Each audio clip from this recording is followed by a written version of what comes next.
Tasty cafe. Good morning. You win 10 internet points for being the first person to chat. Don't spend them all in one place. Good afternoon. It is beautiful here. I'm glad it looks that way.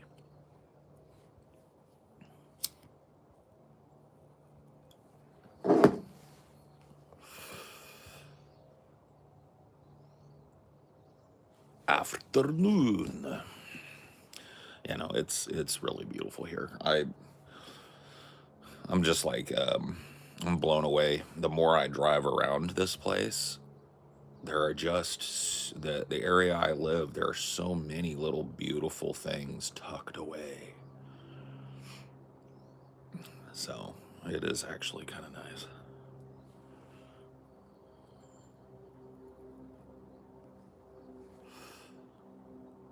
I stopped at Clockwork Orange to catch this. Oh yeah. I can't wait to get my property cleaned up, get a nice outdoor hangout set up. Oh yeah. Yeah, that's nice to have like a little porch where you can just sit and smoke and chill when the weather's nice, you know. Which hopefully here should be most days. On a covered porch, I should be pretty okay, I would think.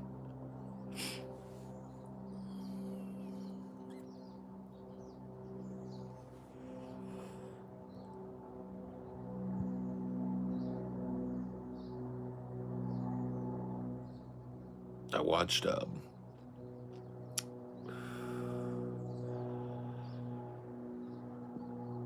watched a movie called Ted K last night.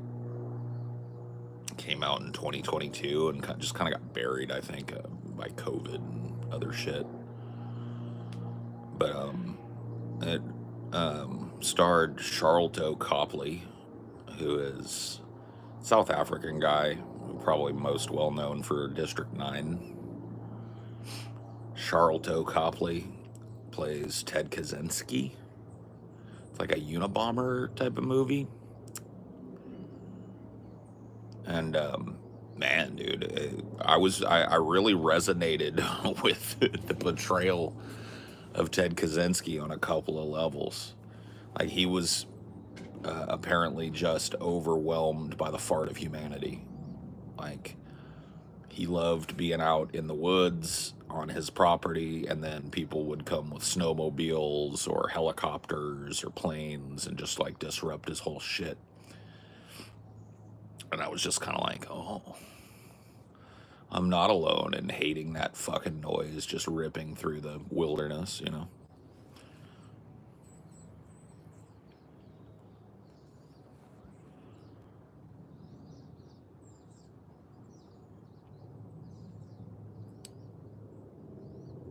I always empathize with a lot of Ted K's anger. Yeah. Yeah, I mean, it definitely was more of a, I think, more of a referendum on him just being a little bit fucking crazy and antisocial, but dude made some points, you know.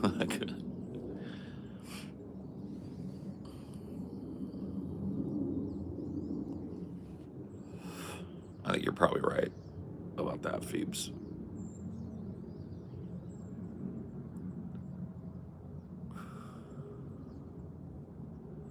You're probably right about that.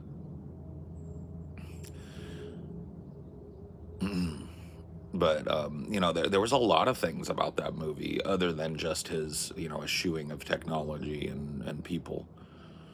There was like, you know, his struggle with kind of like splitting himself from his family. He was trying to do that.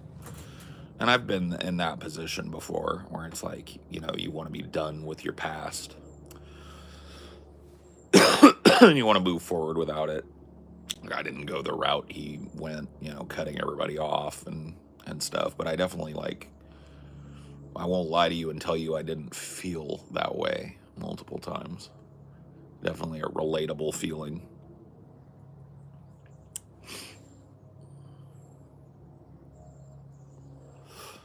very relatable feeling sometimes. But it was an interesting movie. I like Charlton Copley quite a bit. And he did a pretty good American accent. You know what I mean? Like, it wasn't like stand out bad like some people who put on the American accent is. I thought he did a pretty good Ted K. Ted Kaczynski is what you get when you allow society to become a completely unbalanced mess where lawns are more important than dandelions and bumblebees. Maybe you're right. Maybe you're right. I think we're dangerously close to making Ted K an avenging angel. He was not that.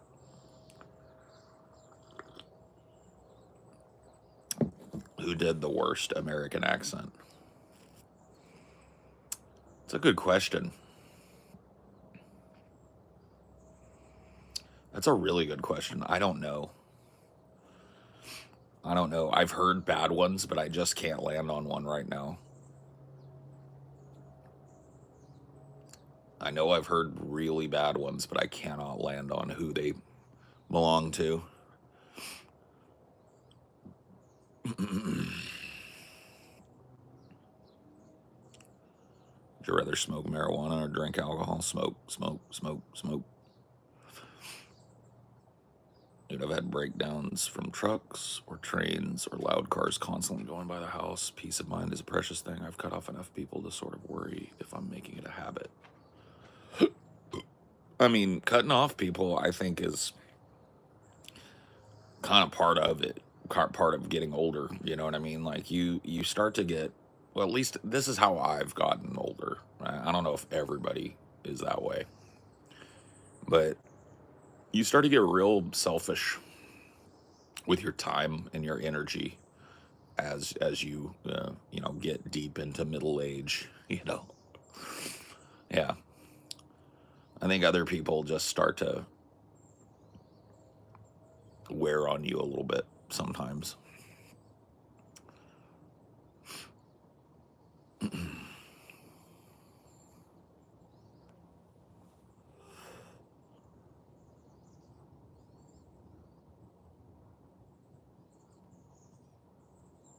What's middle ages?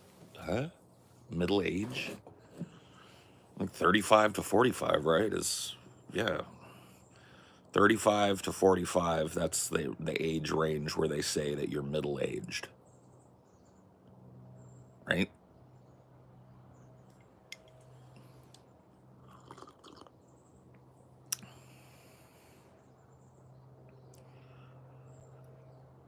I'm 33. Oh. You about to be middle aged, motherfucker. You about to be a young, middle aged person. 29 to 49?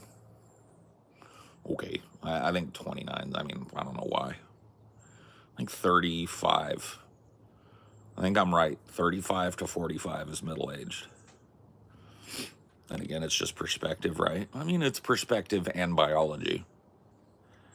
You know, like everything else that's uniquely human. It's perspective and biology, right? So,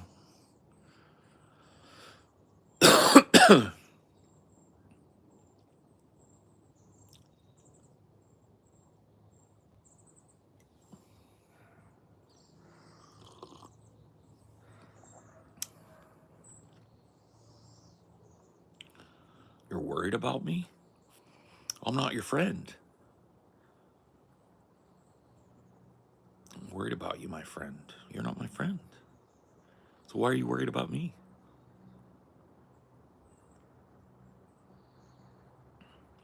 You regret not trimming down your circle earlier? No, I think I did it about right. Like the big thing for me, and it was tough. I'm not gonna lie to you, because my social circle was about drinking, partying, doing drugs, getting fucked up, doing teenager shit.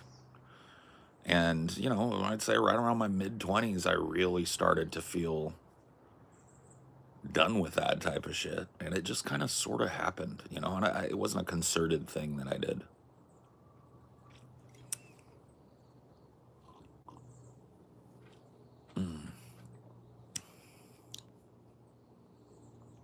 Thanks, Dr. Rich. Enjoy your band. Is freedom of speech important to you? Yes. Yeah. Very important. Should be important to everybody, I would think. I hate that shit. You know, it is what it is. Unsolicited advice is part of the internet.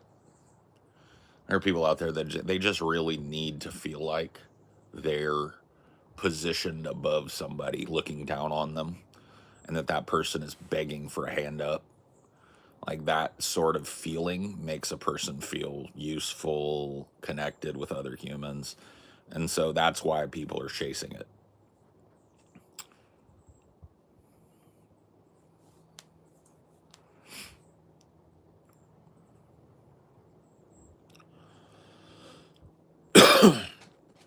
Makes them feel important, yeah, magnanimous and important and needed, like their advice was necessary, right?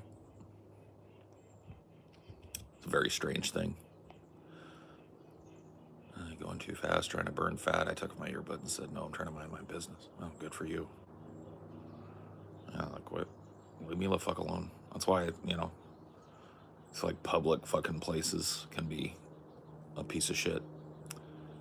You think a unified world government should be the goal for humanity? If so, do you think it's achievable? Yes and yes. 100%. I think we're on the track. Like, it's very easy to get caught up in your own kind of time, right? We live in a fractured multipolar world right now. But if you look at the conflicts of that multipolar world, it's about consolidation. So slowly but surely, if you really look at the map, humanity has been moving towards conglomeration inexorably. Since we've laid down our first little town, you know, in Mesopotamia, we've been moving towards conglomeration. The world expands with every era. And with every technological leap, the world expands even further, which kind of ironically reduces the distances between people, right? Now it's no longer, you know, writing a letter. It's you can talk to people from all over the world instantly. So there's an inexorable march towards globalization. But people are very resistant to it because we live currently in a hyper nationalistic time, right? Where everybody believes that because they were shit out on this piece of ground, that they're exceptional. And because this person over here was shit on this piece of ground, they're an underclass, right? There's a lot of that kind of nationalistic thinking. And so it can be hard to see the inexorable march towards unified governance, but it's happening. Slowly but surely, it's happening, for sure.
I think his favorite kind of playtime is just running around, hiding. Yeah. Yeah.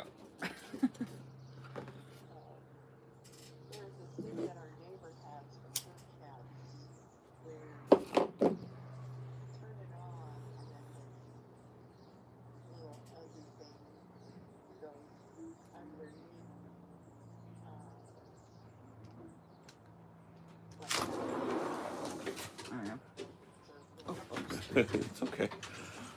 I just wanted to, I didn't want you to say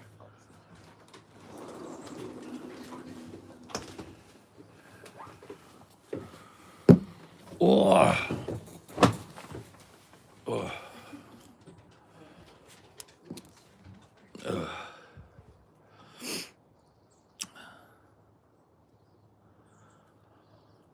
oh.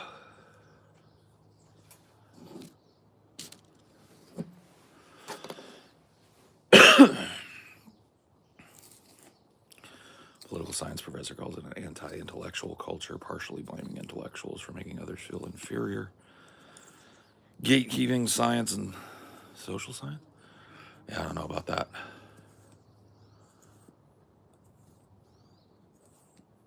I do not know about that.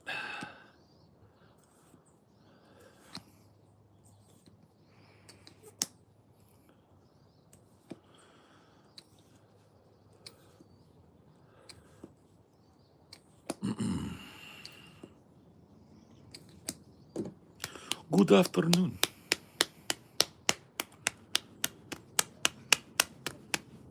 A conversation with a person who's been making those debunk teardown videos from the hater sub. Oh. Yeah. How did that go? What's that person like?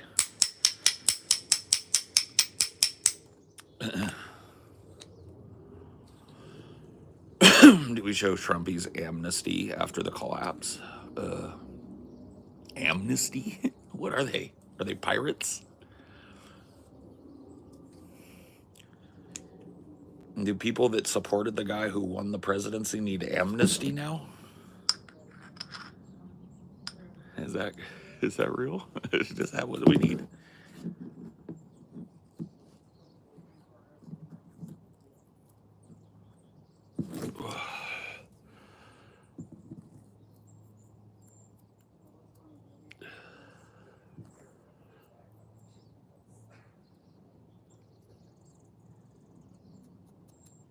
Seems like the vitriol is for yeah. Yeah, there's definitely like I talk about it all the time. It's like people can be certain things at a distance, but the closer they step to a real interaction, the more that facade cracks and they become more generalized people. It's one of the biggest problems, I think. It's people conducting themselves in ways that they wouldn't just due to their anonymous nature, right? It's one of the biggest problems with the internet as a communications platform for me. But like I don't know.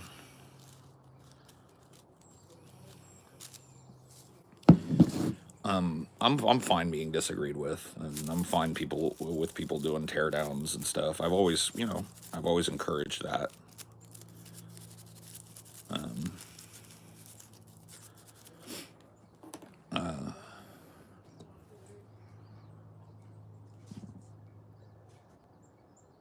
Yeah, like at least he's creating something. You know what I mean? He's making a piece of content out there. He's taking that. That is one step into the. One step towards not being just a commenter. Hey, baby. No, don't worry about it. You didn't hurt me none. I just didn't want your mom to get doxxed.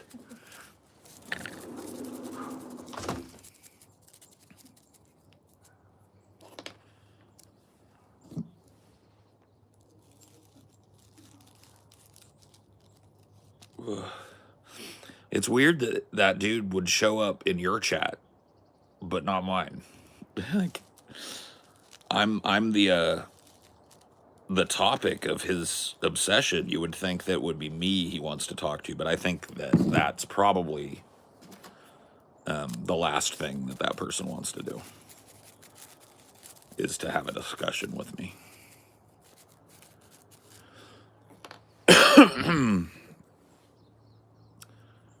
Start rabble rousing on the hater subs for extra views. Oh, rabble rousing, eh?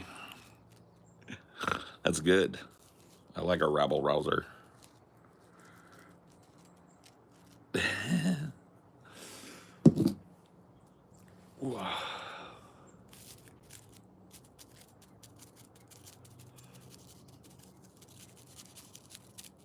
this pro-Trump? Is what? Is this show? No, but, you know, you can be pro-Trump here if you want. It'll probably get you banned if you just post like an NPC, but otherwise you can just hang out if you want. We're not a broken-brained political show, at least not here, so you can say what you want.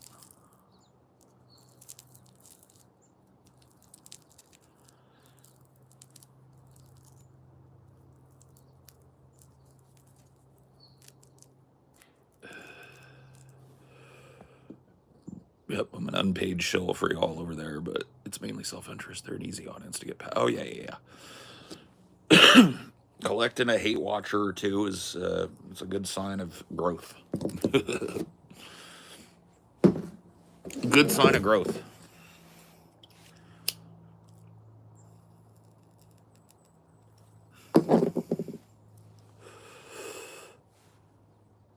$920. You're pushing a big 1K. I know it's your channel, but I'm enforcing the no emojis rule. No, do what you want, bro.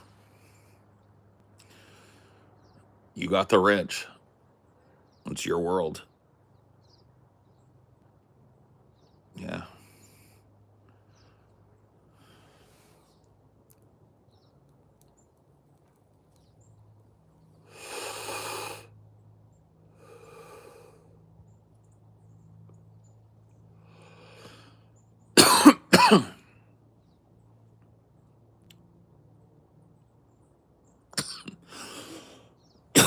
I have a nice garden.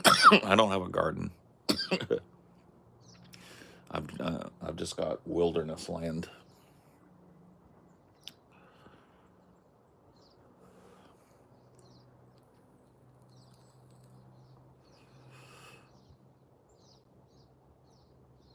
I like to smoke and disassociate. Yeah.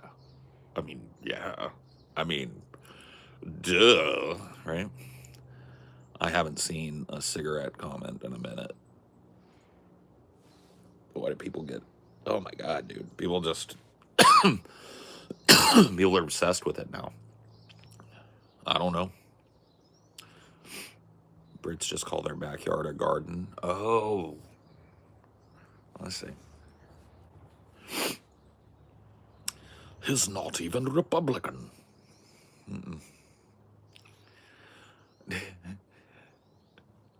It's such a strange question. Are you a Trump guy? It's like, yeah, dude.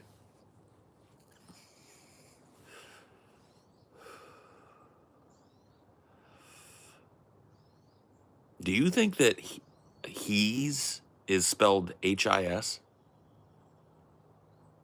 Do you think H-E'(S) is spelled H-I-S? You realize that's his. I'm going to help you with your English today. That's called is. His. You're trying to say he's. It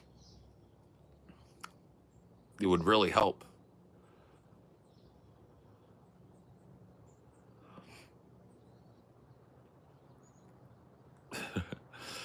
Dude, shut the fuck up.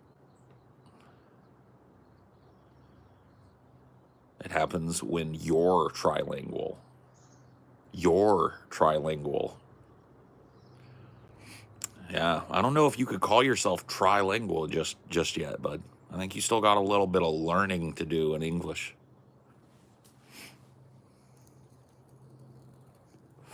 When you're trilingual, dude. Man, imagine everywhere you go, you misspell things like a fourth grader, but you're grown. Like, imagine what people think about you and say about you behind your back when you communicate like a fucking fourth grader. That's actually probably shitting on fourth graders a little much. I'd be willing to bet that most fourth graders know the difference between your and your.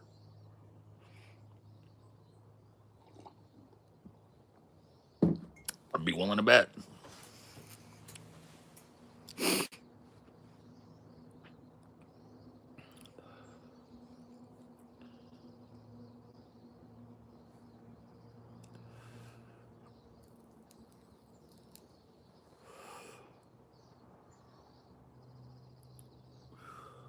What did you step into today? Did you step in a loaf of dog shit? That could have been it.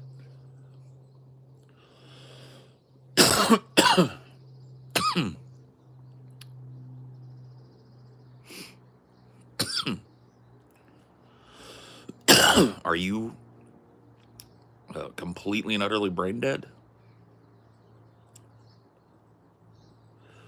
Like people with a knuckle tattoo saying you're next. Yeah, yeah.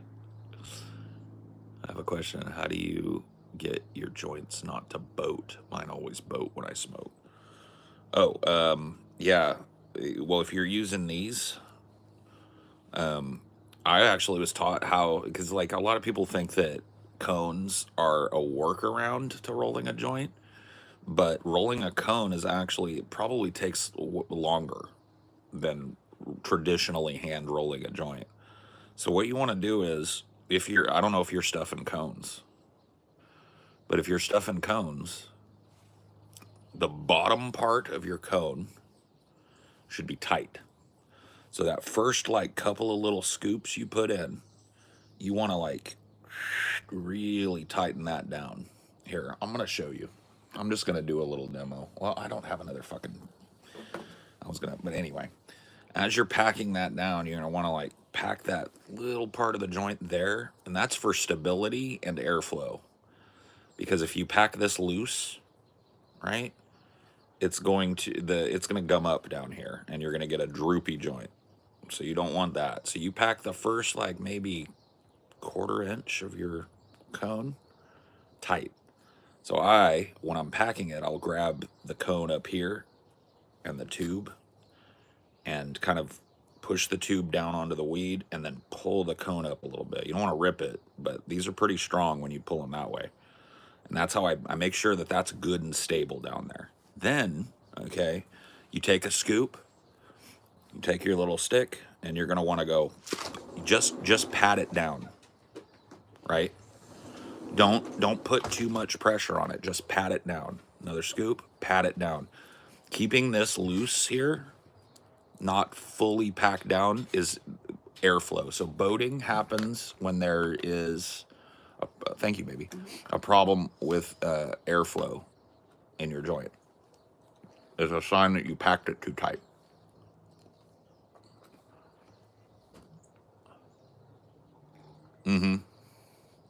That's what boating is. So if you pack it down super tight all the way through your joint's gonna boat every time because the airflow is gonna be, oh, am I? The airflow is gonna be hampered by that solid mass of sticky weed. So tight for the first quarter inch, relatively loose. Like I'm not talking about don't touch it at all, but just a little bit of pressure just to make it uniform all the way up. You do that, you see how my J is burning. Perfect, right? And by the way, as a stoner, I always have to pass props.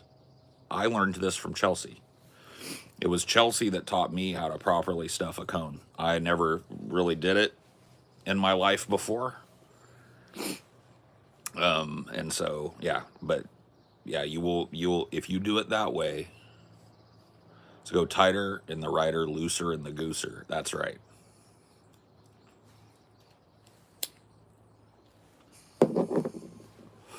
Conference call. Yeah. Who's Chelsea? Your grandma? No, Chelsea is my friend TJ's wife. And an old school stoner herself. Firm at the bottom, and then like just like what we call like mechanics will call finger tight, right? If that makes sense. Finger tight the rest of the way.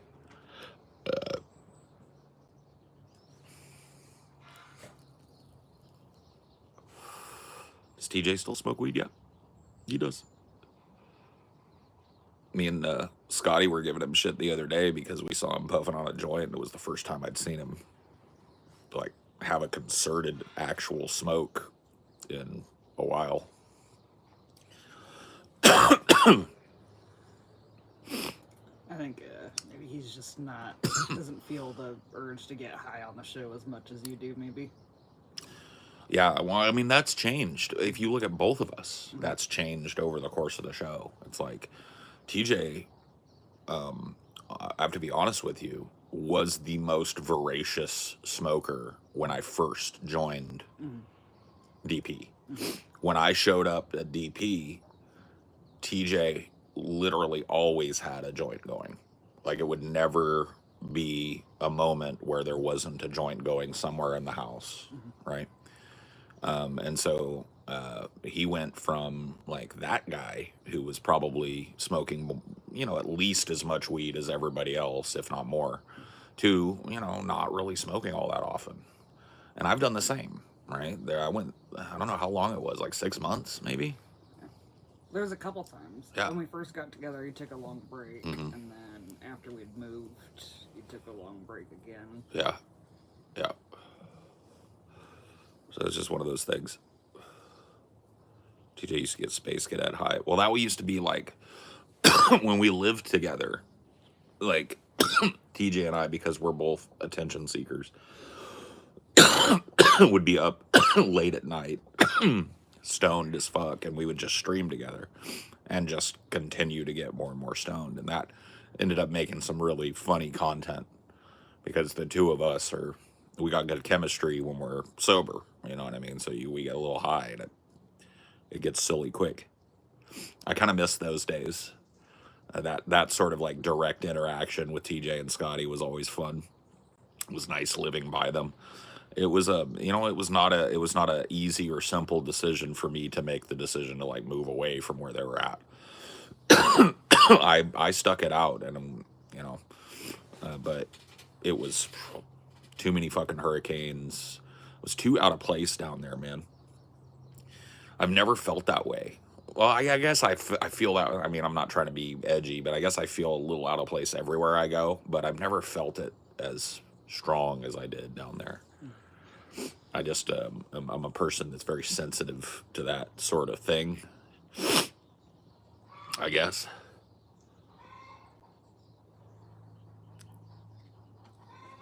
You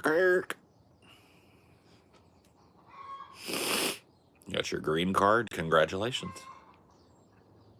Green card meaning medical weed card. You got to get the Kirks go West Coast. Stay tuned. And they have been, and they have enjoyed it. Somebody's got chickens and they just laid an egg. Yep. There might be another one coming out. I think a couple of our neighbors have got little chicken coops. If I owned this house, I'd probably put a little chicken coop out here.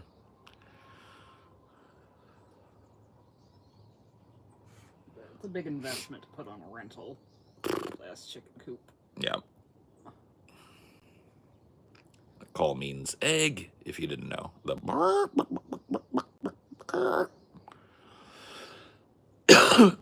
It's egg time. I have a lot of friends and always wish I could find dudes like you in the Kirks. Shed so many friends, it can feel a little depressing. Oh. Well, you got to get out to make friends, bro. Yeah. I mean, you're not someone that's brimming with friends either. Mm-mm. No. No. I used to be that for sure. Like when I was in high school and maybe right in my college years, I had a big, kind of wide and deep pool of friends and social contacts and stuff. And as I got older, I started prioritizing my quiet time more, and that, you know, I think that's a pretty natural process. It doesn't feel like I like retreated due to some aversion to people. It feels just like I learned how to realize that like I feel at peace when there is peace, when I'm alone or just with Amelia or just hanging out, right, with a couple of people. That's where I feel best, and that's okay. The more people you get in a room, the less likely I am to enjoy myself. Except for in certain situations, I guess. right? Just depends.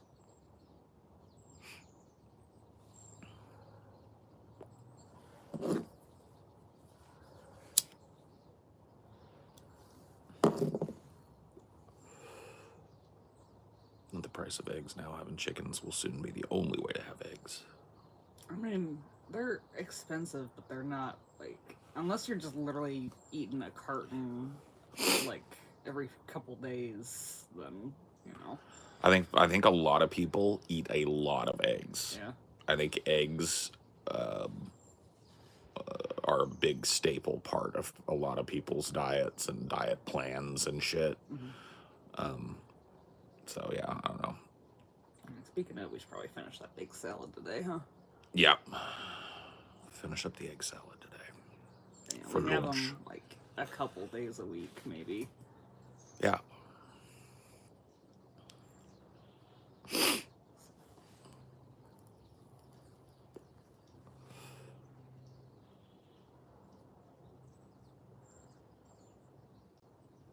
Eggs are cholesterol bombs.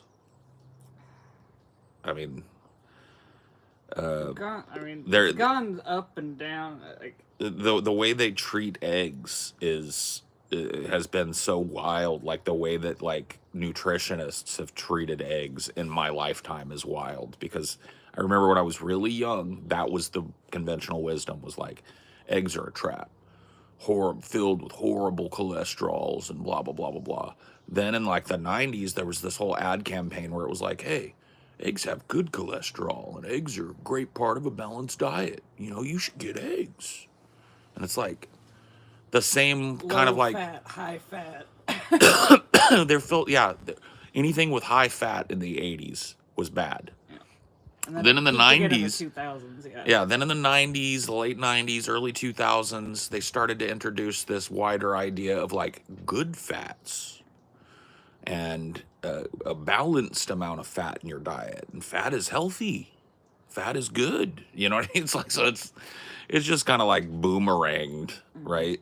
Well, like, I feel like in the 2000s was more still like the low fat, and then like as we got into the 2010s, it's when it got to like Yeah. fats and stuff. Yeah. But, yeah. Like in that early 2000s is when the Atkins diet started. And that's high fat, Yeah. high protein. Yeah. Like, so I first got on the Atkins diet in probably the year 2000 was the first time I tried doing it. And yeah, that was the prevailing wisdom started to become then. Like, it's not about fat, it's about calories in and calories out and carbs. It's like, oh, okay. I think the truth is, like, you're never gonna be 100% happy with like just egg whites or a burger on a lettuce. I mean, I don't know. I could probably get used to a burger on a lettuce, but not every day. You know what I mean? I've tried the Atkins thing before, and it's not good. It's just not something that's very easy for me to maintain. So, but I guess it works for a lot of people. They don't even call it Atkins now, right? Like keto. Which I think is like just like a more extreme version of Atkins. I think Atkins like starts reintroducing carbs at some point, and keto you just don't. Well, Atkins was all about tracking ketosis. Yeah.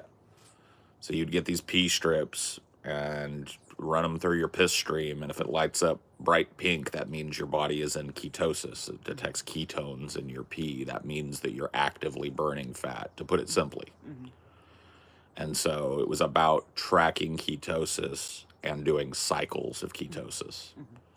So you would do, you know, like 6 weeks on, and then you would break ketosis for a week and eat a minimum amount of carbs, and then you would start getting into ketosis again, and that keeps. With keto now, it's just you're always in ketosis. It's just like, yeah, just eat nothing but meat constantly. Yeah.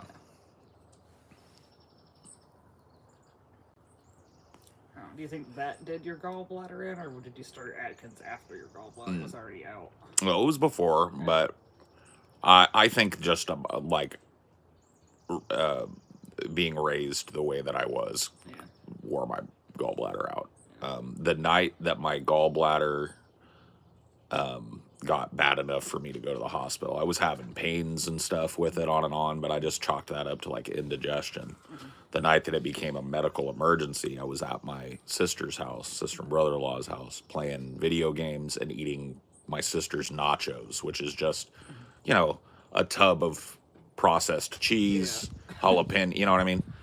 And that's all we all ate all night. And I'd just eaten probably like, you know, 3 big servings of nachos over the course of 5 or 6 hours, and went home and started feeling that kind of like heartburn and digestion feeling, but then it just got worse and worse and worse.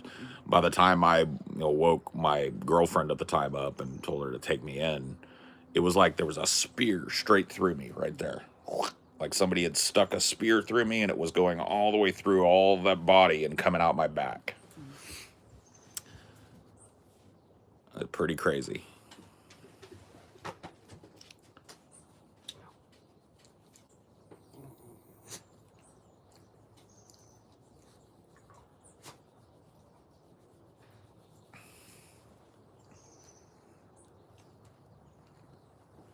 What happened then? I went to the hospital and they ripped my gallbladder out and gave me the fattest and nicest shot of morphine I ever had in my life.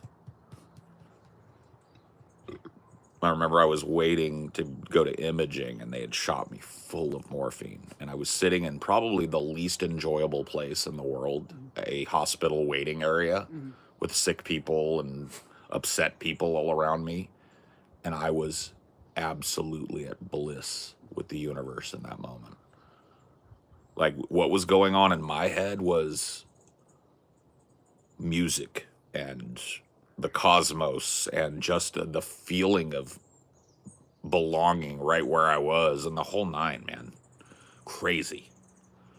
Like, I will never ever forget that dose that they gave me. I mean, because I was in like severe pain too, so the relief that came was probably part of that as well. Thank God you've never done H. Oh, dude, I stayed far, far away from that. Yeah, I know I know what I'm like susceptible to. Yeah. Nobody describes getting a shot of morphine like that. You know what I mean? Most people will go like, "Oh, it felt really nice and tingly," or some people will be like, "It made me sick to my stomach and I was loopy. I didn't like it." You know what I mean? I say it's like one of the most memorable moments of my life. Yeah, I think it might be something to stay away from.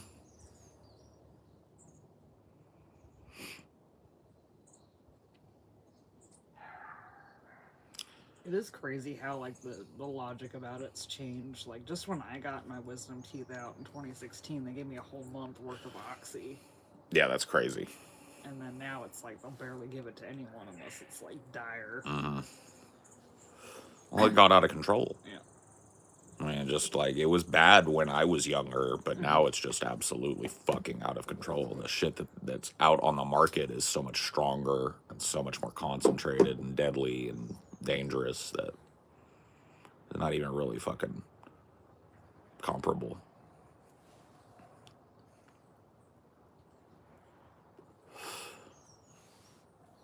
Yeah. Yeah. I mean, it was one of those things that like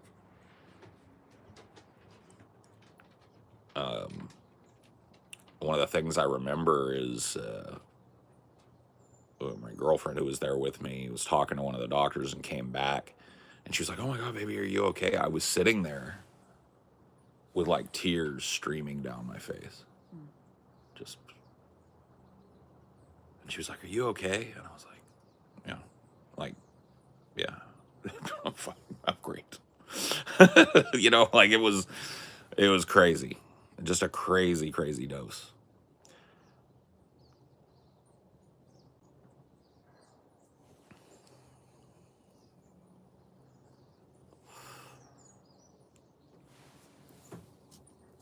Good tears, just like relief tears, or I don't know, I didn't even know what kind of, like, just like peace tears.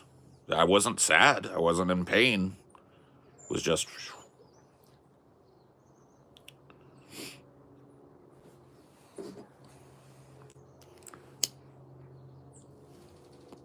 bro, what your content? You're watching it, bro. hopefully you're done with you got all the hospital emergency trips out. 'Cause if you were had a whole bunch of shit in your 20s and 30s. Yep. True. My teens, 20s, and 30s were very eventful. My 40s have been less so, although I've had a couple of little run-ins.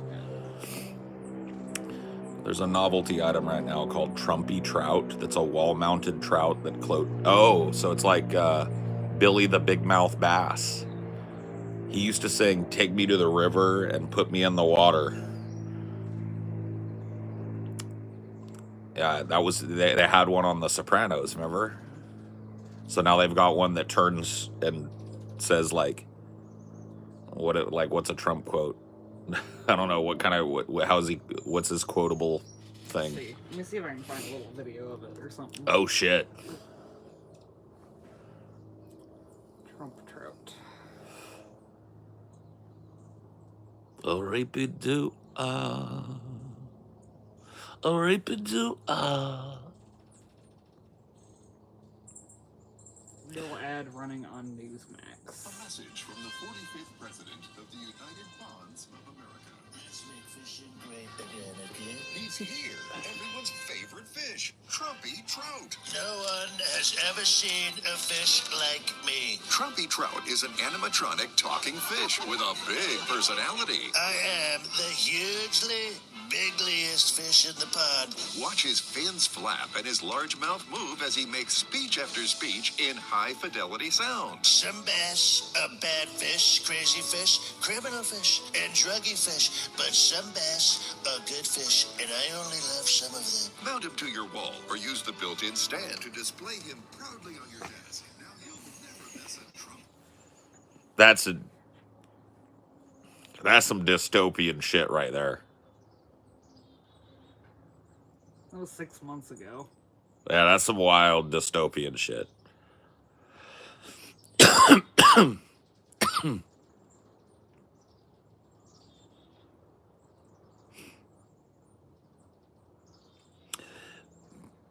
Yeah, display him proudly. Yeah, put him up right in the family room. So every time somebody walks by, that fucking hideous thing squawks at them from the wall.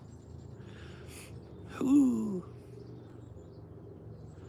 I do kind of want one now. It's $60 plus $9.99 processing and handling. $70? Plus tax too. So like more like $80. Fuck.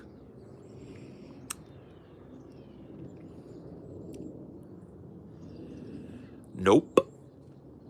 That's a pass. Now, if that was $25 Yeah. with a $5.99 shipping and handling, I might have considered it. Yeah.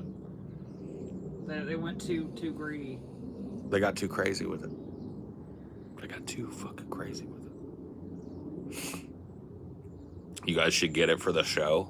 See, the problem is that when the show buys something, the show is me and the other guys. So I don't think they're gonna want to fucking chip in their part.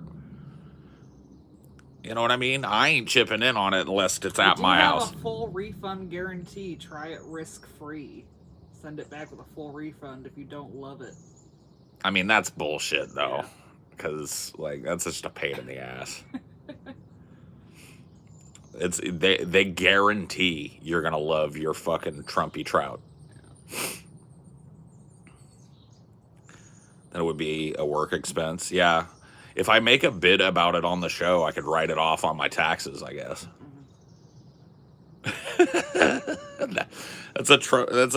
That's an interesting tax write-off. A Trumpy Trout.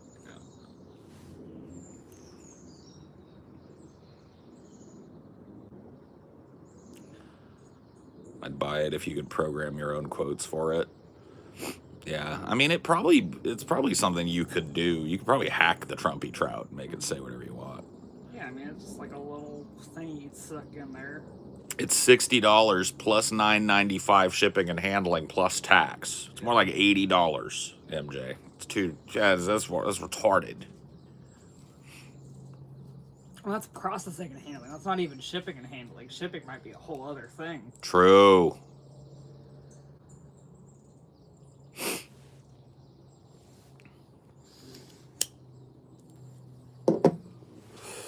only 12 by 12 too. So it's small. Yeah. It's not like big like Billy the Big Mouth Bass. He was the size of an actual bass. So it's a tiny thing. Nah, fuck that. That's a ripoff. They're just cashing in on Trump people. Trump supporters getting cashed in on. Or people, ironic libs. Yeah, ironic libs getting cashed in on too. There are people that love him and people that love to hate him, you know? That's a fandom. It's the kind of shit I was exposed to when I went a month without the internet. Oh, dude, you ain't kidding. Yeah, when we stayed in a hotel a couple of weeks when we moved up here. And, you know, just because I had it and it was so weird and anachronistic, I spent a lot of time just like watching cable. And man, they are just really running up the bill on old people. It's like they are just, everything is about old people. Boomer ads, yeah. It's crazy. They're just cashing in on mom and dad, you know. My poor little boomer family.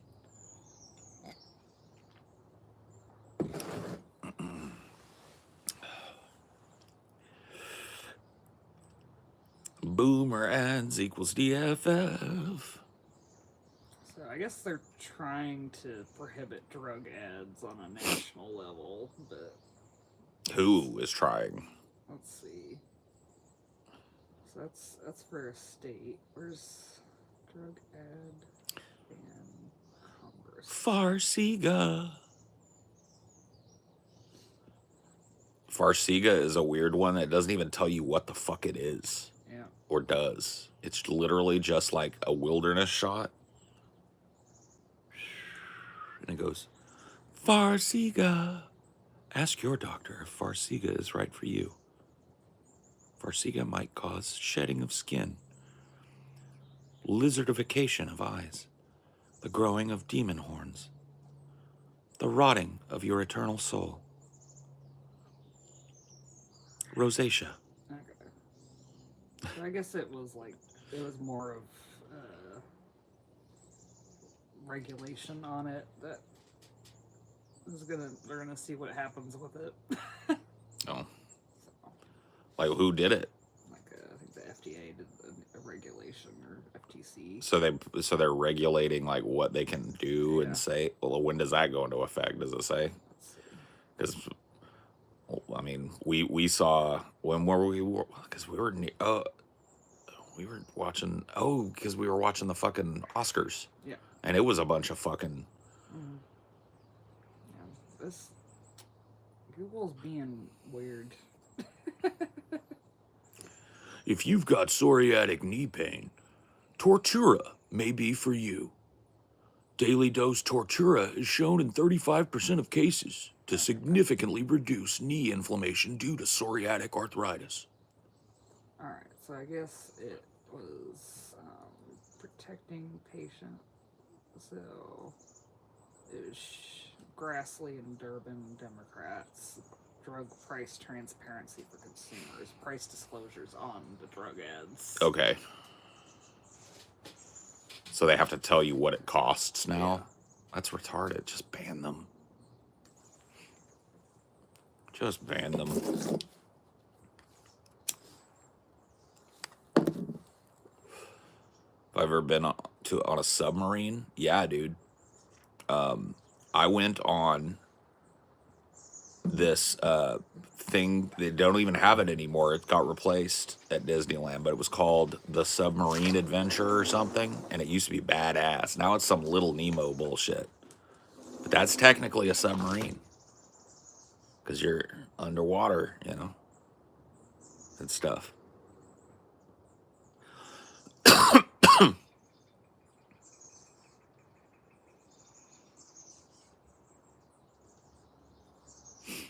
Watching the Oscars is like watching Beavis and Butthead on acid. What? No, the Oscars was, I was actually kind of having fun watching it. And then it cut off right at the end. Hulu fucked up and ended the stream and didn't get it fixed for people. And so we watched literally the whole Oscars. Amelia and I sat there and watched, I think it was like 4.5 hours worth of Oscars. And then right at the end, right before they announced Best Actress and Best Picture, those are the last two awards. Yeah.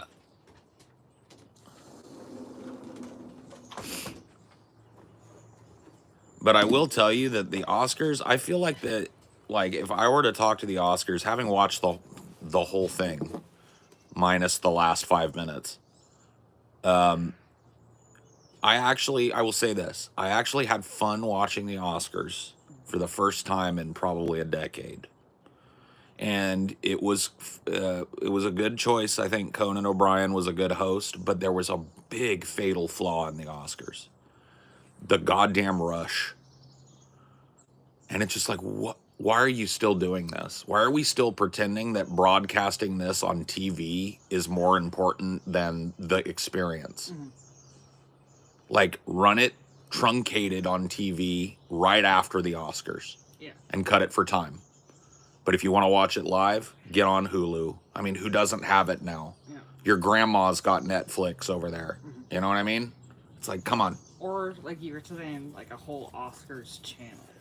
Just I think that's a little ambitious, but yeah, I mean, that was an idea that I tossed out while we were watching it. It's like, why don't they do an Oscars service, like a subscription model, where you can watch these weird movies? Because one of the other flaws of watching the entirety of the Oscars is so many of these movies are just like, dude, I didn't hear one human being talk about Anora.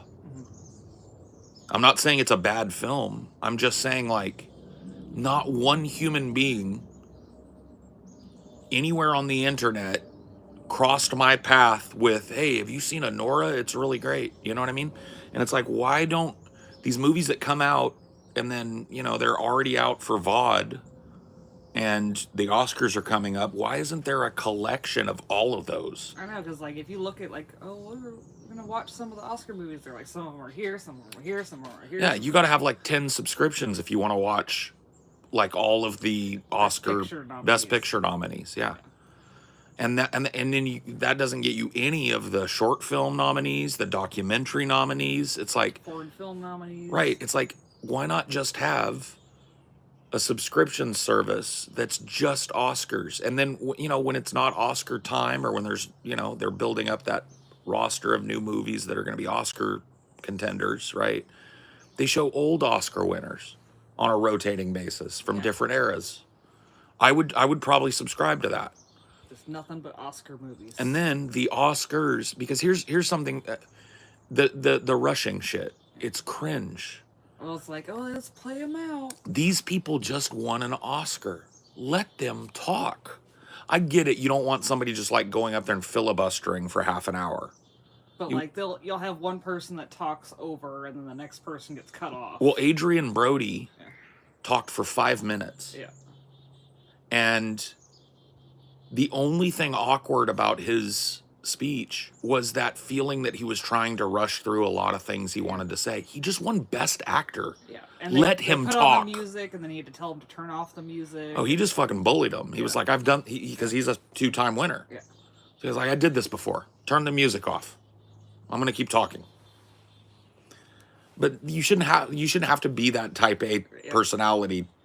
I would have liked to hear what some of those like smaller winners had to say. Yeah, like there was like those groups of like for the smaller awards where like the third person just couldn't talk. Yeah, there were people that like got an Oscar, but they didn't even get to thank their wife. Yeah.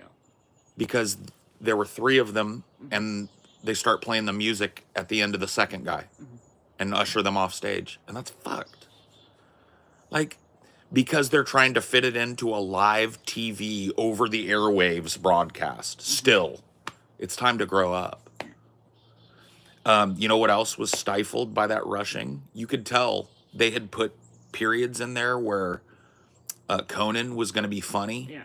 You remember what, like, there was one he was like, this next one is so great that I don't even have a joke for it. Here are your nominees for greatest animation or whatever the fuck. You know what I mean? They were rushing him. Yeah. So it's like they got a funny guy that's got a lot of charisma with the audience. Yeah. They probably filmed more of those little like shorts that they just didn't get to show. Yeah. And it's just like you got a whole shtick that just doesn't get seen because you're rushing for what? For American Idol after. Yeah. It's like, just let American Idol be the dominant thing and show the Oscars after it. And after American Idol, the broadcast premiere of the Oscars. There you go. Now meme on Peepaw can watch the Oscars. And you can cut it for time.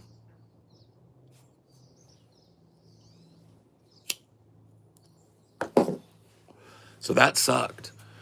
I felt like they did a good job because clearly one of the themes this year was like, let's harken back to the golden age of the Oscars. Let's have that pomp and circumstance. You could tell that the people that attended the Oscars were told, like, we're going to do like a golden age 70s Oscars theme. You know, so feathered hair, flowy dresses, tight tuxes, 70s shit. Because everybody was dressed that way. And that was cool. It was cool. It was, like, honestly, it was evocative of older, you know, 70s, 80s kind of Oscars, which was really the golden age of people, like, looking up to the Oscars and watching them rabidly and stuff. I appreciated that. I appreciated that, you know, there was a broad spectrum of presenters and stuff. I wish they hadn't have been so rushed, because sometimes some of the best jokes and bits come from those little banter moments. Can't have that because you don't want people to miss American Idol. It's just fucking stupid.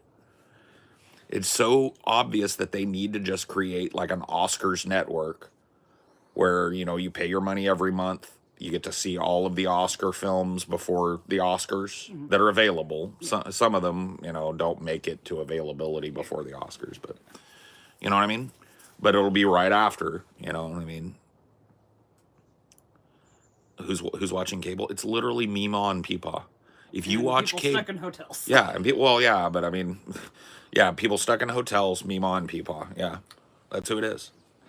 If you watch it, watch 2 hours of it. It's 100% people in their 60s and up is who they're advertising to. It's AARP stuff. It's medical stuff. Like, it didn't really matter what channel we were watching. We saw like catheter ads. Catheter ads, like literal ads for the craziest shit. Because it's like for 90-year-olds.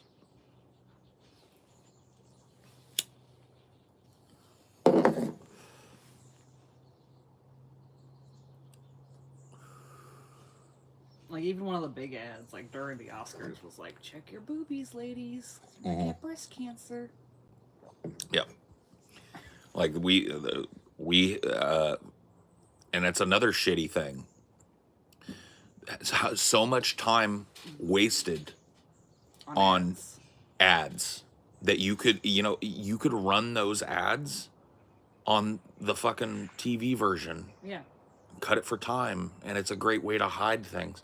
But when you're in this modern age where everything's live streamed, every big event is live, it's not truncated for time. I care to hear what those smaller winners had to say. Yeah. Even if it was just a simple thank you. Because you know what? They're people that work in an industry that I have been a fan of since I was a little baby boy. And they have reached the highest level of that honor. Say what you want about the Oscars, right? Let them say something. Yeah. It's just fucked. Don't get a funny guy like Conan O'Brien and then just have to truncate everything he did for the show and everything he could do for the show because you're just...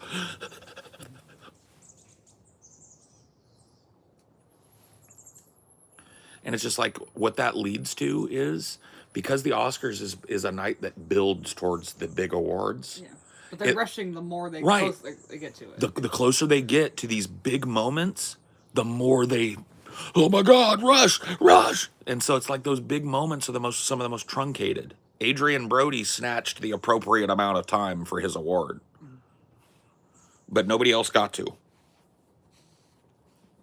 I didn't even get to see the lady's name who won Best Actress. Yeah.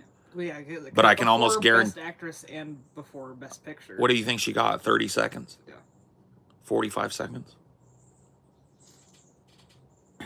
Yeah, Kieran Culkin barely got to talk. And what a huge moment for him. You know, a dude that literally, like, probably struggled in his early career to come out from underneath the shadow of his more famous brother, and then has really just established himself as this truly versatile actor. And, you know, he wins Best Supporting Actor, which is a huge honor. And he gets to talk for like 15 seconds. It's like, fuck this. Don't rush him. Also, they can slap Farsiga ads on for boomers. It's ruining the fucking show. It ruined the experience. And then, of course, after Hulu cut it off, they're like, and now you can't watch it until tomorrow. Yeah. It's like Hulu didn't immediately put up the whole thing. Yeah. Because they weren't allowed to. Yeah. They didn't have the rights to. And so it's just like, they fucked. There should be like a class action or some shit. Profit motive destroys everything. I mean, it's not even just profit, it's just old media attitudes. Yeah, it's dumb profit. I'm talking about a way that the Oscars as an organization, with all the millions of dollars wrapped up in that organization, billions probably if you tap the industry, set up your own streaming platform. Capitalize. You want to capitalize? Do you know how many people would have signed up the day of the Oscars for a $9.99 monthly Oscars channel thing with all the Oscar winners and all the pomp and circumstance and the pre-show and the no rushed Oscar stream? Yeah, you could even do it like where like Oscars month is more expensive than the other months. Or Whatever. something. Yeah. Yeah, really fucking cash in. It's just like, why ruin your product when you don't have to? You can go directly to the consumer and capitalize on them. You don't have to sell Farsiga ads. That way you can do whatever the fuck you want. You could have everyone talk for 5 minutes. You could fucking do big, bombastic shit. Yeah. Mikey Madison got about 2 minutes for her speech for Best Actress. It's criminal. Like, let her talk. And what happened to, who won Best Director again? Are you talking about Best Director or Best Picture? Best Director. Oh. I can't remember who won Best Director. It was from a movie we hadn't seen. Yeah. And that person, he didn't get to talk. Yeah. Just, why? Like, I'm literally looking at the Oscars as a guy that hasn't watched it for 10 years, who gave them the benefit of the doubt this year, and was like, you know what? I'm going to go back to the way because I'm going to tell you guys, back in the 90s and maybe even the early 2000s, if the Oscars was on, my ass was watching it. Yeah, they're having a party. Yeah, I used to have Oscars parties and shit. I used to have people over, we get pizza and weed and just watch the Oscars and argue about who we thought were going to win, play the little mini game of little side bets and stuff. No money, just, you know what I mean? I used to do all that. Stopped doing it because the Oscars just got so fucking rote and boring and oversaturated with ads and shit. And now I went back and it was the same kind of experience, but worse. And it's like, man, I really had fun watching the Oscars this year. And I would have had way more fun if I would have gotten more of, the thoughts of the people that win these great things, and more of the kind of funny dynamic of the host ripping on the industry and the people that are there and stuff subtly. You know, that's the stuff people tune in for. Not how many Farsiga ads can we fucking cram in between Best Animated Short and Best Documentary Feature, you know? Was your best Oscars party? Oh, man. We have a Sean Baker for Honora, too. So. Oh, okay. So Nora really swept. Yeah. We'll have to see it. But, I'm trying to think what year it was. It was a high school party. So it must have been, I gotta say it was 97 or 98. And going back that far, I couldn't even tell you who won those years. But that was an Oscar party that kind of turned into a rager. It was an Oscar party that way more people showed up to than people, I guess, the dude throwing it thought. and it ended up being kind of a badass party and an Oscar thing. So it had to be like either 97 or 98. I'm going to guess 97. The 97 Oscars, if memory serves.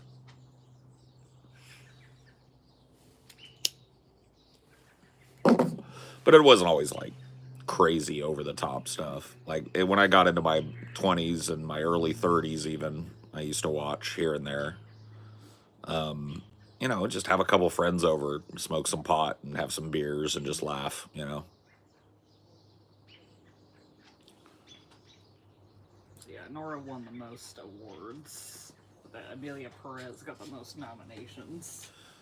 Yeah, that one that one's like got people all stirred up and shit. Yeah. So it's probably worth checking out. See, it's just one of those things. It's just like, let's see a little progression in the direction of making it cool for us. Or you know what else they could do that would be cool? What? Fucking rent out movie theaters and show the Oscars live. I mean, only if they're gonna do it not truncated. Yeah, not truncated. Yeah, like use all that extra time for people to get to speak. Mm-hmm. And to let your host do Yeah. shit. Do funny shit. Because we were locked in. Like you and I, you know, like we'll sit down and watch a whole movie if it's a movie that grabs us. Yeah. But a lot of times you and I are like, let's watch 20 minutes of this, get up, go or do something else, you know. And like we were locked in for like 4.5 hours watching that. We were chill. You know, that's rare for us to like want to sit with something that long. So they had us.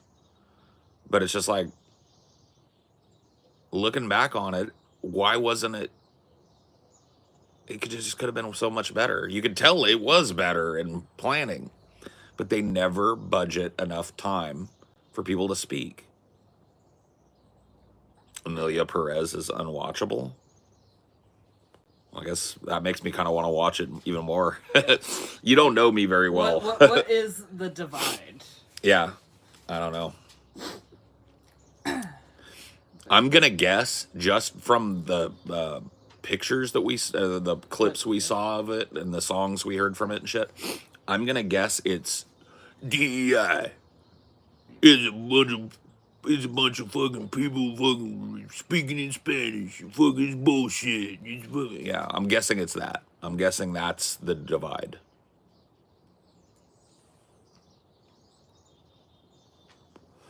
Some movie theaters had Oscar movie marathons that ran all day or had Oscar movies back in the theaters.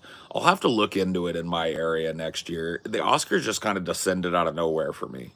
It was like literally a snap decision. Yeah. You know, I had the day off, and so it was just like, fuck it, let's. Yeah, because I was looking, it's like, oh, The Substance got nominated for some stuff. Oh, yeah, many people watch the Oscars. Oh, it's tonight. Yeah, we really wanted The Substance to, like, you know, kind of have a big showing that night. You can't be too disappointed, but it would have been really cool and really validating of this new surge of really good horror. Because that's something else we could talk about. You know, Amelia and I, over the last, you know, this time off, I think I'm having like kind of a resurgence of trying to watch new movies and take chances on new movies. I'm coming out of a little cloistered long time of mostly watching films that are known quantities to me, like a rewatch.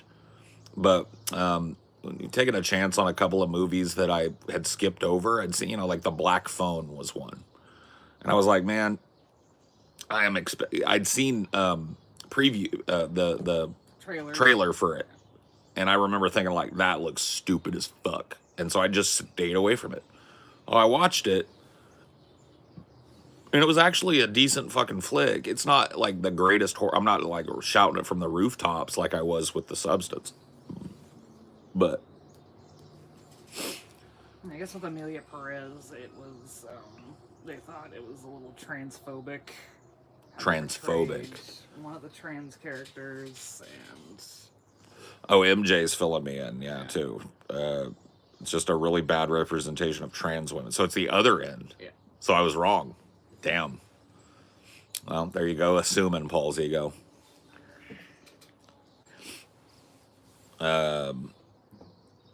Also, the director decided to learn nothing of Spanish culture for the film. See, I don't know though, because Zoe Saldana, She was all excited and well, pumped. Yeah. she's, you know, like her speech was about how she's the child of an immigrant.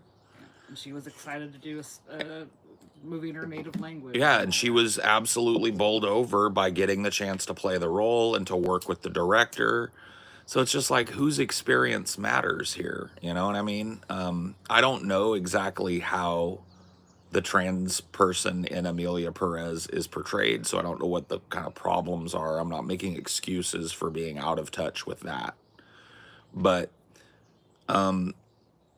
yeah, it doesn't chase me away from the film, if that makes sense. I'm not a guy that seeks out transphobic kind of stuff, but I understand that people's perspectives vary across, the world, and I'm willing to watch. I'm willing to listen. You know what I mean? Especially in the case of like an artistic endeavor, right? But yeah. You tell them about the movie we watched last night, Ted K. Mm-hmm. We were so worried because like Charlton Copley, the super South African dude, was playing Ted Kaczynski, and we're like, I'm gonna fucking send a bomb. I'm gonna fucking mail a bomb, me. That's how I thought it was gonna be, but it wasn't. He was. He did a decent American accent. Yeah, I could tell and a lot of it from me just comes from my time training accent work and stuff. Like all of my accents suffer from sounding overworked, you know. And it's his, you know, if I had one critique of it, it sounded a little overworked at He was times. leaning into the nasaliness. Well, he was going cover very his East Coast kind of, and I don't know that Ted Kaczynski want to talk like this, but this is the voice that he kind of did, and it sounds uniquely American, but it doesn't. I don't know if that sounds, you know, like I don't know. That's kind of what he went. But yeah, no, you know, we were rooting for the substance, and it did get recognized. I mean, just being nominated at that level and across that broad a spectrum. I think if I could choose one award that night for the substance to take home, it would have been best actress for Demi. I think that would have been just really appropriate. But I You haven't. haven't seen Honora. I haven't seen Honora. I haven't seen Amelia Perez. I haven't seen the other nominees, or most of the other nominees. So I mean, Conclave was my second choice, but that's just because we hadn't seen the other ones besides Yeah. Conclave and Substance. that is true. Yeah, which is a shame. You know what I mean? But like I said, like I'm starting to like try to really open my mind up to these newer, and when I say newer, I mean within the last couple of years movies, right? And we watched a couple of other horror flicks recently. We watched that Long Legs, Yeah. and you know, same director that did the Black Phone, No, I or think it no? was a different one. It was the same one that did the monkey, I think. Oh, the Monkey. Got it. Yeah. Yeah, we went and saw the Monkey too. And that was like it was a popcorn flick. It was fun. You know, not great, but good. Our problem with Long Legs was just it was so evocative of Silence of the Lambs and so insufficient in comparison. Yeah, I mean, it was really leaning hard into that Silence of the Lambs, using Silence of the Lambs as kind of a trope. And I was like, okay. But what they add is, Well, they had like a psychic detective that's barely a psychic. it was weird. The whole psychic implication just doesn't jibe. It Well, doesn't. It's like she broke a code. It's like, oh, they didn't have code breakers in the FBI in the 90s. She's the only one that could do it. Yeah, it's strange. There were a lot of little conceits in it that make you kind of like raise the eyebrow the wrong way. But you know, One saw a pattern and the dates and shit. yeah, nobody like ever looked at the dates, and she's brought on to this case that's like 30 years deep, and it's a huge media case that everybody wants to see solved and shit, right? And like literally a person that kills families or seemingly causes families to kill themselves, kill each other, right?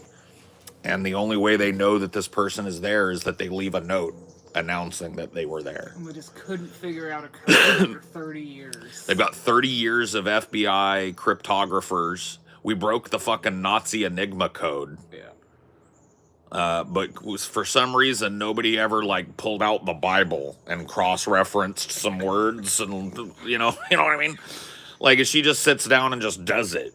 Well, she's handed like half the code. Yeah. Too. Yeah, it's just garbage, and nobody translated code or no. Yeah, she just like breaks the case wide open, and like in the movie's credit, one of the characters does like eventually go like, this case is like stagnant for 30 years, all of a sudden you're involved. And that's part of the movie is her involvement. But the movie leans on a trope that I fucking hate in movies. And I hate it in video games.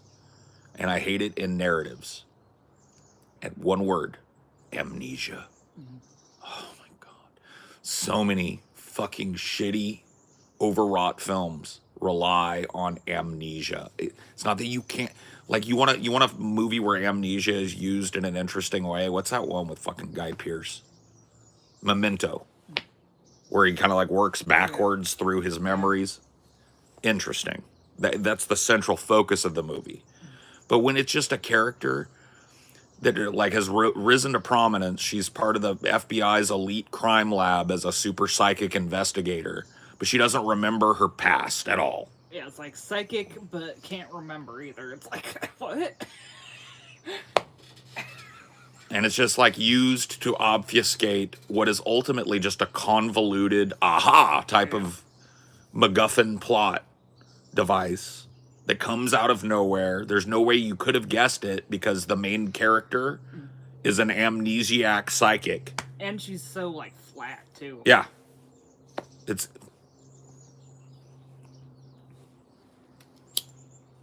You like Nicolas Cage in it? Nicolas Cage was good. I see immediately why TJ liked it. Yeah. Because it was a satanic panic kind of movie as well. So it leaned heavily on that. But yeah, Nick Cage was a bright spot in the movie. It wasn't a bad movie. We watched the whole thing. It kept us interested. It's just...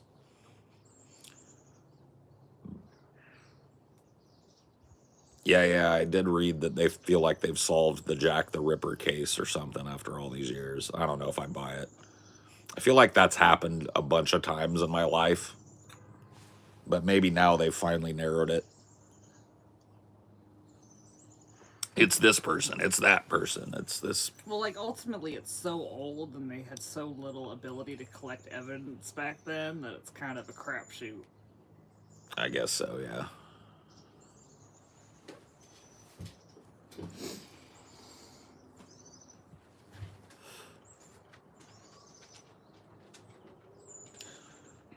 Yeah, I mean, it was definitely like the Long Legs movie. It leaned on a lot of tropes. It was definitely trying to be a Silence of the Lambs. It was very openly Silence of the Lambs. The same kind of like rookie female protagonist that's very uncomfortable in her job, and she's thrown in the mix with this high-end psycho. The suspect is, toying with her specifically. Right, and then involves her in the investigation in weird way. That's literally like if I was to just describe that to you, you'd say Silence of the Lambs, and that's Long Legs as well, right? So it's clear, like it's very openly referencing that film, but it's like it basically like posits a question that is kind of lame. It's like, what if Agent Starling from Silence of the Lambs was a psychic amnesiac? It's like, and what if Buffalo Bill, instead of just building a skin suit, was actually building dolls with a magical thing in their head that causes people to go crazy and murder their families? It's like you're starting to tack on a lot of retarded fucking things. I liked Long Legs. Osgood Perkins was inspired to make it from what he learned. Anthony Perkins, his father, was gay or bi, so he went with the concept of a father having a great secret and ran with it. Yeah, I mean, I think the message got buried. The message got buried. Because, yeah, I don't know. Like, it doesn't make much sense. But yeah, I mean, it's one of those things. I didn't hate the movie. I just have a tendency to criticize, especially when I find, Well, especially because if it's so evocative of such a great film, too. right. Like if you're gonna openly stand in the shadow of a good film, you better cross all your T's and dot all your Well, it's the I's. same like with Nosferatu. Like technically, it's not a bad movie, but when you compare it to the other Yeah, iterations of it's it, like it stands in the shadow of some great films, in my opinion, and it doesn't really add or subtract anything from those, and so you're left with kind of like a why though, it's just a pretty technically sound movie that right? just Right. doesn't have much. You've already to it. got that, Yeah. right?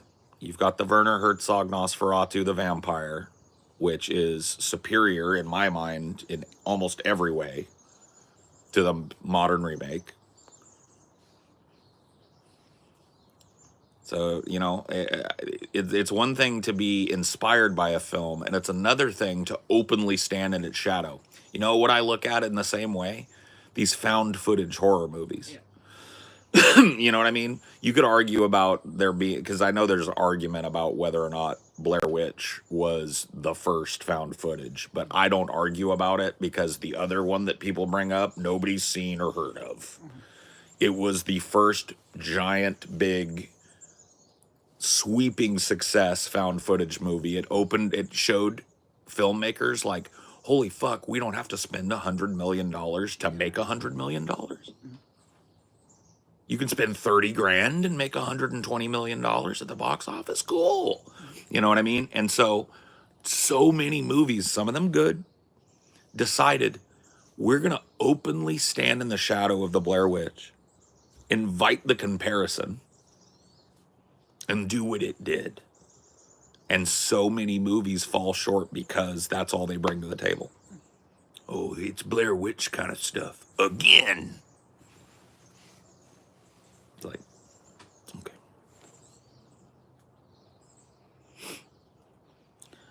I was really waiting as I watched Nosferatu for it to differentiate itself substantially in a way that felt good. But it was just like, let's make Nosferatu even uglier. Let's dehumanize the main character of the film to the point where he's almost just not a character. Yeah. He's just a beast.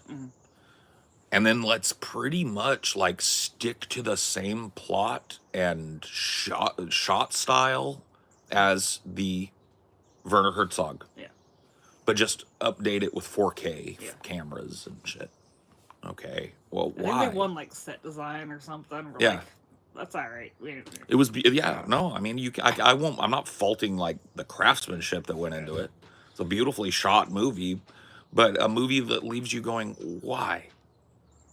Why did you do it this way? You know what I mean? And I understand, like, that was what they wanted. The thing they chose to change was to remove the central thing that draws you to the Nosferatu film.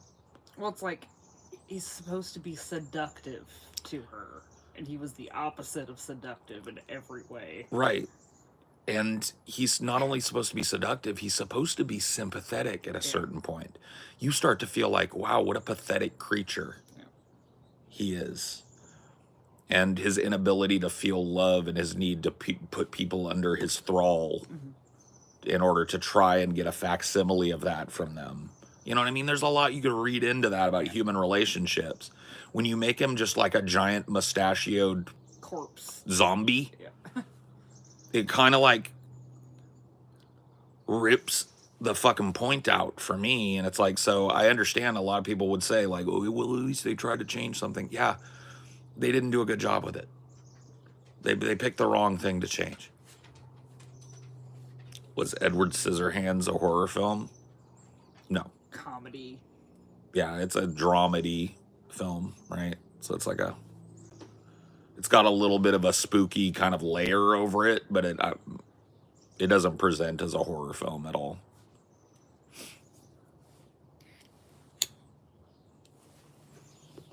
I guess that's up for interpretation. It's more a romantic comedy than anything. A rom-com, yeah. It's like calling Beetlejuice horror. I would make a greater argument that Beetlejuice is horror before Edward Edward Scissorhands. Scissorhands, yeah. Beetlejuice 2, though. That was like the ad we were most mad about when we started seeing movies more. Yeah, true. Fuck Beetlejuice 2. What's the best comedy horror film? Evil Dead 2 for me. Evil Dead 2 is such a fucking effective blend of genuinely disturbing horror and absurdist humor that you really can't like compare it to anything else. Yeah, we've liked ourselves some comedy horror. We liked Renfield's Yeah, comedy. that was good. Horror action movie. It's like a movie that wore its message on its sleeve, and I appreciate movies, you know, that do that and manage to be fun. Yeah. It was millennial humor, but kind of like poking fun at the same time. Yeah, it was like self-aware millennial humor stuff, and it, you know, it had a central kind of theme of malignant codependency or like malignant narcissists and how they use people. So it was an interesting twist. Right. And it was a well-cast movie. Yeah, it was well cast. That was the problem too with Nosferatu, is they cast him as almost the same, like just like one slightly similar character. That one actor that played Renfield's, they cast him. Oh yeah. In Nosferatu. Thomas, whatever his name is, I can't remember. So like that was evocative in a weird way. Yeah, true. I don't view Kevin Orlok as a beast. I view him as a lonely romantic who's been alone. Yeah, well, I don't know how you get. I don't know how you get that from the Eggers version. He's literally just a rotting corpse. Deep voice. With a gravelly voice and a big push broom mustache that hides his fucking features for 90% of the movie. Literally anyone with how much makeup and the Skarsgård shit is so overhyped. And I actually like the dude as an actor when they let him do something fucking normal, but he was so buried in that it could have been anyone. No, it really could have been. It honestly could have been anybody.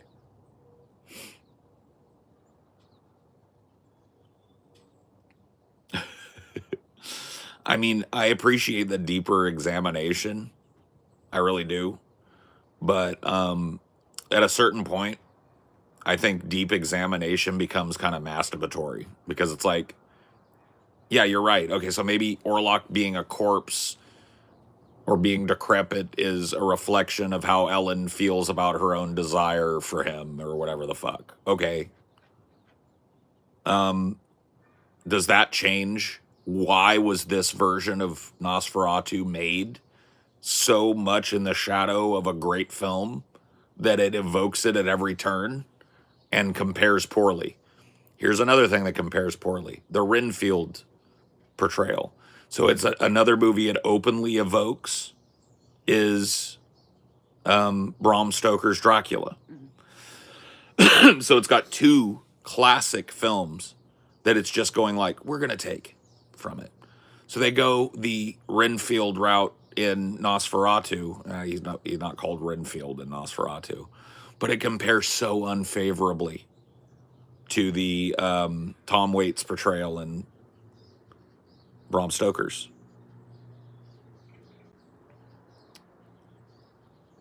So it's like, you know, I'm all for deep examination. I love falling into the rabbit hole and making presumptions about what an artist meant with, the inclusion of some plot device. But it's like at a certain point.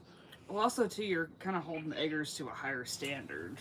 Oh, for sure. I mean, he did that to himself. He made too many fucking amazing films. And you wouldn't rank that at the top of his movies at all. Not even close. It's the bottom. For me. For the ones I've seen.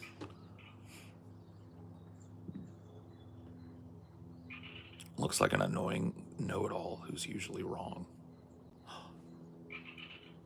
Mean, sir. That's mean. We're just talking about movies. That's very mean. I think there's one more cup of coffee. You want me to get it? No, I'm good. Yeah. I'm going to wrap this up.